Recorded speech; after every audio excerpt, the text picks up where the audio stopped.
How to add pictures in YouCut. First of all, open the YouCut app and tap on the plus icon to create a new project. Now, choose a video clip from your gallery that you want to edit. Once your video is loaded, you will see a timeline at the bottom of the screen. Next, slide through the timeline and stop where you want to insert a picture. Tap on the plus icon again and select photo.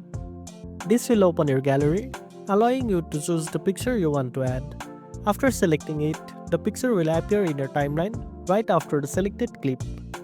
Now, you can adjust the duration of the picture by tapping on it and dragging the edges. You can also apply transitions between the video and picture to make the scenes smooth. Just tap on the small square between the clips and choose from the available transition effects. If you want to move the picture to a different part of the timeline, just long press on it and drag it to your preferred position. You can also add filters, text, or music over the picture to make it match your video style. If you want to add more pictures, just repeat the same process. And that's it. Now you know how to add pictures in YouCut.